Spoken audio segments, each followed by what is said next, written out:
Hello, and welcome to another episode of Mapping It Out Wednesday. And this Wednesday, we have the motivation master mentor herself, Akila Davis, and we are going to be discussing bias.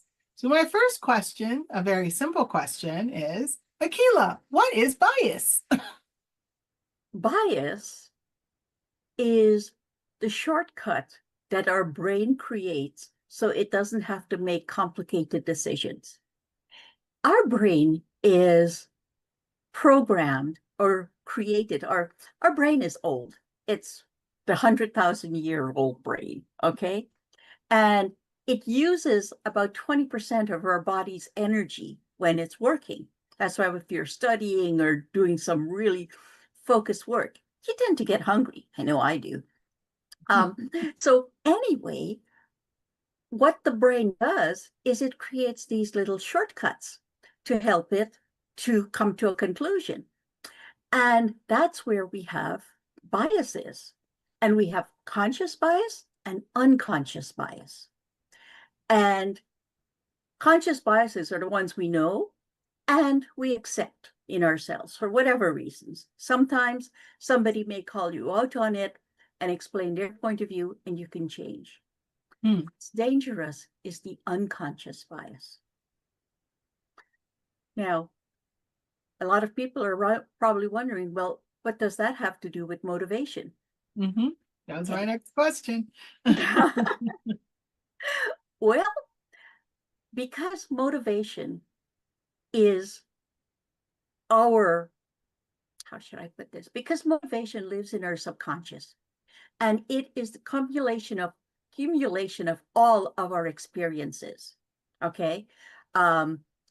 Conscious and unconscious. There are biases that we inherit. Think about it this way.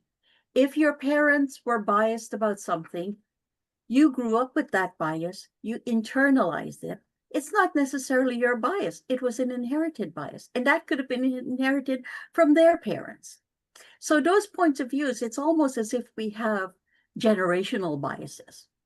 I think of the bias around money, and a lot of people, because of being raised in religious backgrounds or more conservative backgrounds, the old adage that money is the root of all evil, and how that's a bias, and it is a bias, and it can be an unconscious or conscious bias. You know, the example that you were giving, tying that to motivation, just the idea of, someone who's a builder, as an example, may not subscribe to that bias. That's true. But on the other hand, I always thought that was an interesting bias when I was teaching about money, because it's not that money is the root of all evil. Right. That comes from the Bible. It's the love of money. And that part gets forgotten. So the message is skewed. Yeah. But yes, that is for a lot of people. I've done hundreds and hundreds of classes on money, and it is very much an unconscious bias. Another part of that unconscious bias is about money is the messages you get when you're young. Women aren't good with money. Men should be earning for the family, and men should be looking after their family.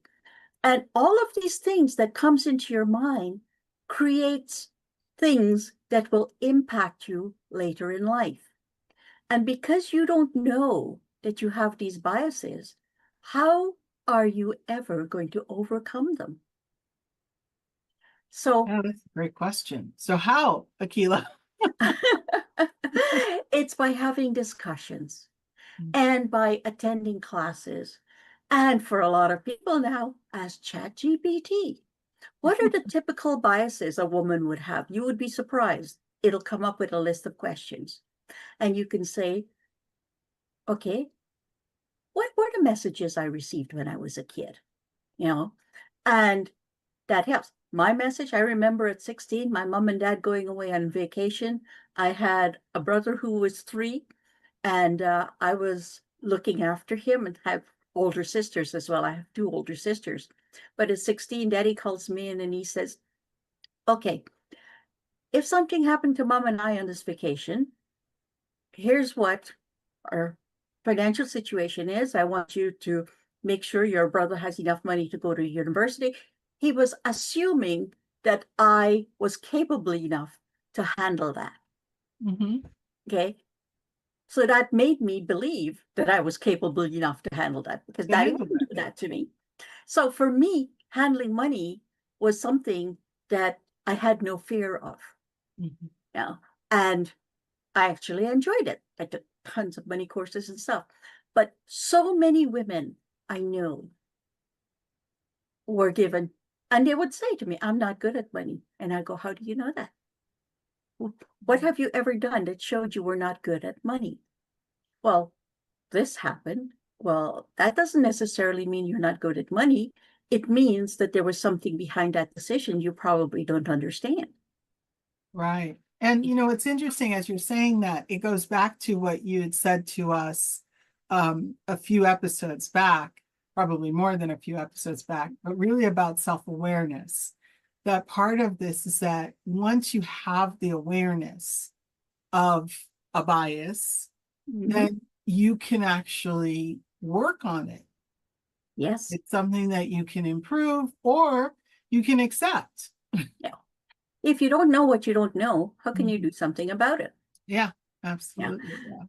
And this is so important. And it is my honest belief that self-awareness is the most important gift we can give to ourselves in this world that is changing so fast. It is the only thing that will keep you anchored. It will help to get rid of the stress of not knowing what you should be doing. Mhm. It will help you to live the life that you want. Yeah. Yeah, it And reminds me of a conversation I had recently, but not fairly recently, with someone who had taken their map, mhm, and their builder was their lowest.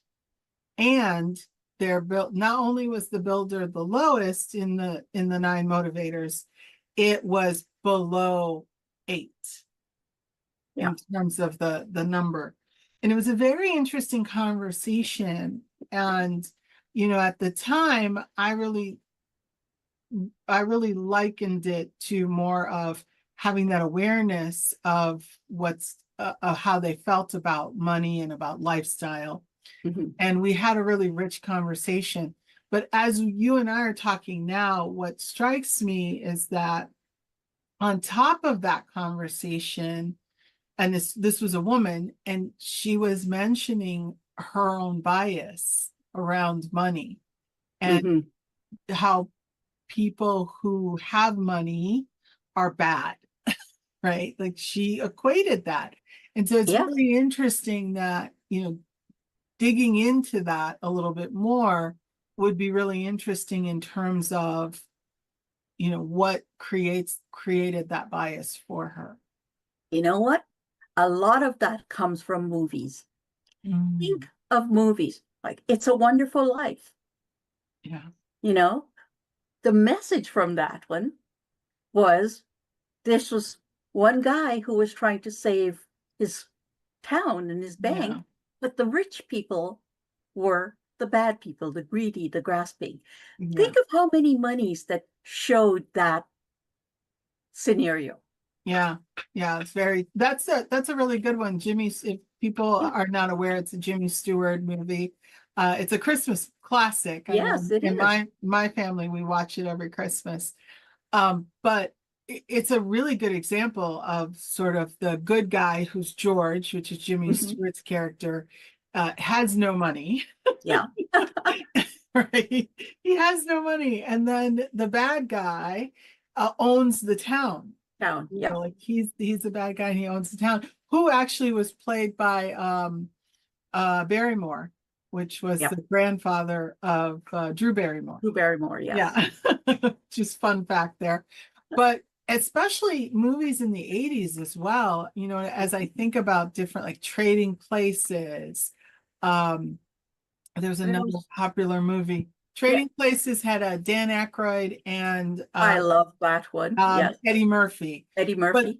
the two guys who are the rich guys in that movie, again, they're the bad guys. Yeah. They're ultimately For the a bad dollar, they guys. upended two people's lives. Right. Yeah, You know? on a bet, Yeah. and so yeah, and so they, because they love money and they're rich, the idea of that movie is then therefore they don't value humanity. And so it's interesting because you're right, movies do influence us in such a way that a lot of our perceptions of the world we do get through film. Yeah. And there's another thing that, and this one also impacts our biases when it comes to love, music. Mm, Yeah. And yeah, we do have biases about love. We have biases about everything. We yeah. have biases about people. Mhm. And usually our biases are formed like if you live in a small town, like my husband did, there was nobody who was not white Mhm. because his family and a lot of the families in that area moved to Canada 250 years ago. Okay. Mhm. And it was a small community, about 20,000 people in a season, in a non-tourist season. And they were all, a lot of them were related through Mhm. marriage and stuff like that. Yeah. And it just wasn't a place where people of color would go.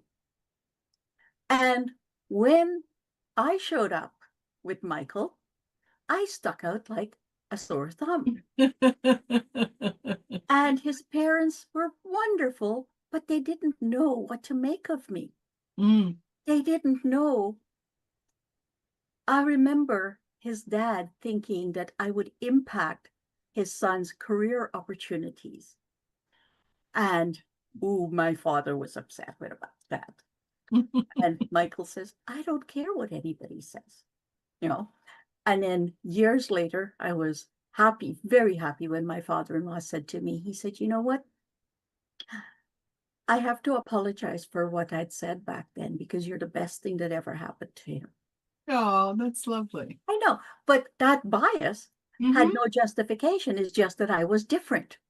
Right. Yeah. And that's really it. And I think it's really interesting because a lot of times when we talk about bias, people do automatically equate that to ethnicity or race Or and religion, or or religion. But there's something interesting that you said, that everything has a bias. Love has a bias, right? mhm, um, I think that's important for people to recognize that one, we have biases about every aspect of being human yes, in our that world. is true. And bias by its nature does not mean it is bad or good. Good. No. It is just in which is so beautiful, the story you told, it's a lack of understanding of something that might be foreign or different to us, or might be something we've grown up with an understanding of that may not necessarily be the full picture of that Exactly. particular thing. And I think when we approach it that way, people have less guilt, because I think the moment you say to someone you have a bias, you can feel just the rising of guilt and shame and saying, no, no, Yeah, no, no, no. When in actuality, we all have bias. we And do. We do. It doesn't matter who you are. yeah. And where biases can play a, well, here's something that I always thought was interesting in the workplace. Do you know that tall men tend to get promoted more, make more money?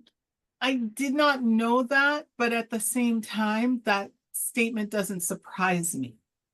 Yeah. That's terrible to say, but it's true. That statement But, doesn't surprise me, but I did not know that. well, that's what the research says. And if you were to ask somebody who just promoted someone who was tall and probably good looking, they wouldn't think that played any part of it. But it was a bias that was held. Mhm. is that tall men are larger than life and they'll make better leaders. Mhm. Not necessarily true, Mhm. because we know lots of people who are not, who are great leaders. Yeah. And Yeah, the same thing with beautiful women. right. I was Yeah. gonna say there was a company, and they're still in existence, so I'm not going to say their name, but anybody who was in the financial aid industry will recognize this particular company. But they were notorious for hiring just out of college, young, attractive men and women for sales. Mhm. Because the idea was that they would get more sales. If you Mhm. are attractive, people will like you and they'll buy from you. And again, if you're young, right out of college, that's an endearing quality, people will buy from you. And so this particular company had a lot of their frontline salespeople were young, right out of college, very attractive, like model attractive. And it's interesting because the truth of the matter was, I think they lost a lot of sales because people felt like it was a little bit of a Stepford Wives situation Yeah. for that company. So the opposite was true of them. But at the same time, they made a lot of money. Of course they Yeah, did. they made a lot of money, but And the bias was reinforced. and the bias was reinforced. Yeah. So in the workplace is where biases really come into play. And as like I said, it could be harmful or it could be helpful. If you're somebody who have a positive bias about someone or something, you tend to give them more attention. Mhm. They actually call that the halo effect. If you believe somebody is going to do well, Mhm. they will do well. If you think Yeah, they're going to do poorly, they will do poorly. And you never think it's your own biases that's creating the situation. the That's, situation. Yeah. yeah, it's how you treat them. So in Yeah. the workplace, one of the things, and this is where it gels with motivation, for somebody who is a growth person like you and I, we tend to think quickly, talk quickly, make quick decisions, that type of thing. And if there is somebody at the table who is more of the relationship, who would like more information, who would ask questions, and those questions can make the quick thinker uncomfortable because they hadn't thought about it. The bias is that person is negative. Mm. Yeah. And I always found it interesting that I believe it was the Japanese. I won't swear to that, but I believe that there's the Japanese, they would actually have someone in a team to be that contrarian voice, to Mm. make sure that the decisions were being made in a more objective manner. Whereas in North America, and I can't speak for anywhere else, but I know in North America, the bias is I don't want that person on my team. They're difficult. They ask too Yeah. many questions. Yeah. Yeah. We have an aversion as North Americans to any sort of contrarian voices. When Mhm. in actuality, that's where most of the great ideas or that ability to discern, discernment is such an important skill to have. Mhm. And we take it for granted, or we look at people that have that ability to discern and question, as you said, and we just look at them and say, oh, you're being difficult, you're being contrarian, when in actuality, that's what I want. I want that person to poke That's right. holes and to think it through and to say, I don't think this is a good idea. Yeah. And that's one of the biases, a confirmation bias, Hmm. is when you believe something and you hear something that agrees with you, you tend to believe that. But Right. anything that's contrarian, no, that's not true. You Yeah. find a way to discredit it, Hmm. you know. And that confirmation bias can be very, very dangerous. And knowing that we have the potential, the growth people, for confirmation bias, once you know that, you can step back and say, well, what do you mean? What do you think we're missing? What would you suggest? You know, and you get different point of views. And I- then you come to a decision. Yeah, because there you're showing that I'm willing to open my mind and learn something and consider, as Mhm. opposed to just jumping on the bandwagon. And that's what Exactly. we want, that ability to have that self-awareness to say, hey, I have a tendency to have confirmation bias. So I need someone on my team that's going to be willing to challenge the crazy idea that gets thrown out there. Yeah. And you know what it does? It makes the people who are willing to say, you know what, I could be wrong here, stronger and better leaders. Yes, absolutely. Yeah. Yeah. And so with that, we're kind of delving into how to build a really good team, Mhm. right? How to be able to really, how we're tying motivation and how people are motivated and their biases and Yes. also their tendencies on Yes. how to build a good team. And so right now we've discovered we do need a contrarian voice on a team. So all Oh, those contrarian people out there, you are needed on the team. Don't give up. yes. And if somebody gives you some pushback, tell them to watch the show. There you go. Watch this show. You need me. I Uh, love that. but Also, okay, so that was a little bit where we kind of delved into the relationship, but I think we also need people on teams that push us to achieve, push us to the end result. and that can be another issue where you have the leader of the team who is a high friend because Mhm, their bias is harmony. mhm, Okay. And in order to keep their team harmonious, they may end up not doing what needs to be done mhm. and they need to be pushed, you know, because quite often you have, yes, you have a harmonious team and sometimes it becomes groupthink and the productivity and the results drop off. And you're wondering why? Well, this is because this bias for consistency and harmony is creating a space where there is no other input because you probably got rid of anybody who was contrarian. Yeah. Yeah. And that brings me to a thought that you talked about in terms of culture. That again is something we see quite a bit in film, Mhm. which is that we want people to be harmonious. We want people to be extremely collaborative in their harmony and get along with each other. And we see that. And so the good characters in movies tend to be those people that want harmony and peace. Peace. And the bad guys tend to be those characters that are looking for what we call chaos and Or pushing for results. and pushing for results. And so it's an interesting point because that also North American culture, we very much value that friend motivator of harmony, that aspect, that skill set of harmony. We don't always value the skill set of being able to have that conflict, being able to have the debate and the discussion. Well, some of the very, very best teams have tension in them. Yeah. Tension does not mean conflict. It means two different ways of thinking.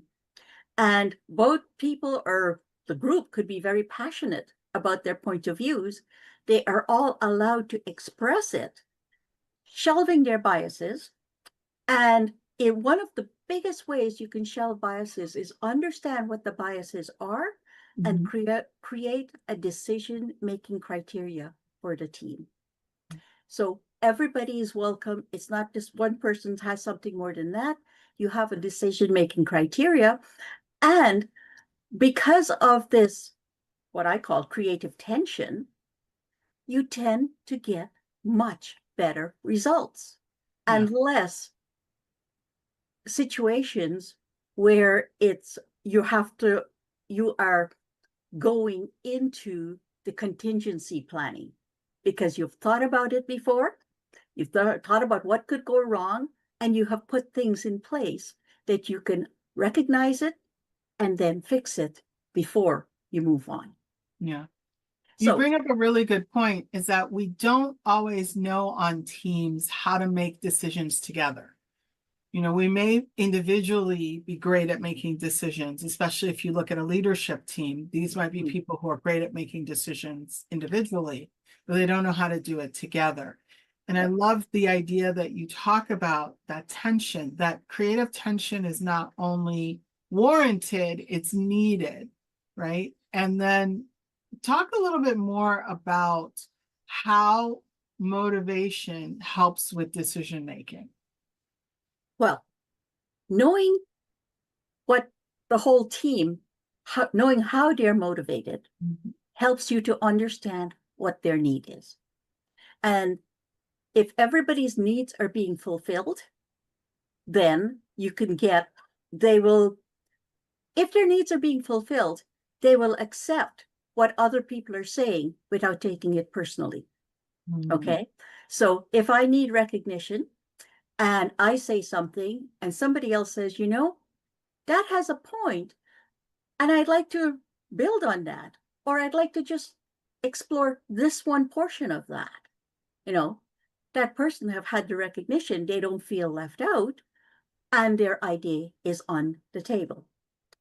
If somebody wants harmony, and a lot of times the silent person in a team is the one who needs harmony, and they're afraid that if they put out their thoughts, it would create disharmony or people wouldn't like them.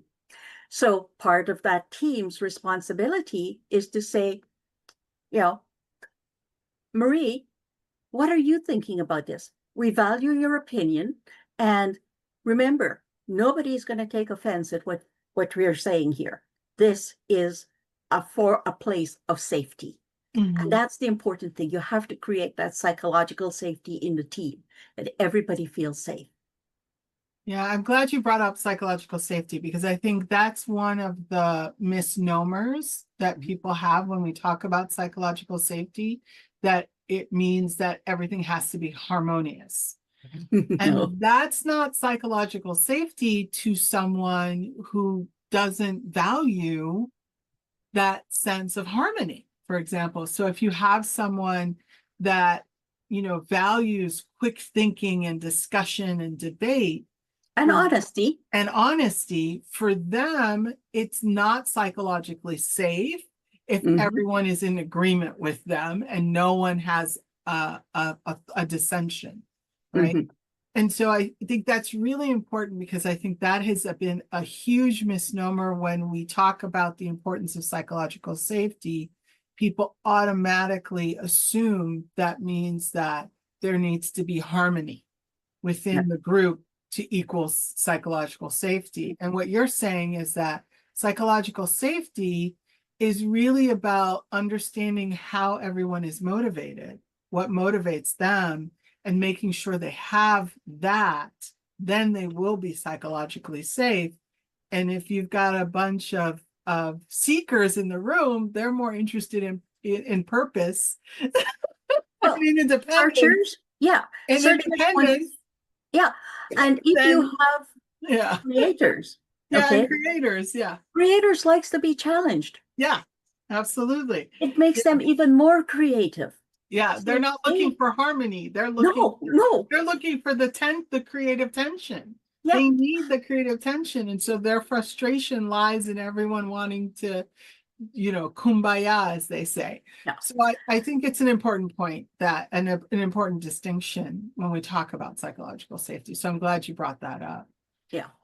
No, and for searchers, you know, they really don't care what's going on in the room as long as it's moving towards the purpose that they are interested in and they're passionate about, which is probably what the team is working on. Right. Yeah. Absolutely. All right. So with our last few moments, because this was such a rich discussion, we could have gone on and on and on. With our last few moments, to sort of wrap this up, when you think about bias and you are really, what would you leave everyone with? What's the one thing you'd like to leave everyone with on the topic of understanding bias? Over the next couple of days, listen to what's going on in your thoughts. When you see something or you hear something, what's the first thought that comes to mind? Is that a bias? Are you making an assumption Mhm, based on the person or what you've heard or what you've seen? mhm. That's one of the most important ways of recognizing that you have biases. Right, paying attention to that automatic thoughts. Yeah. Yes.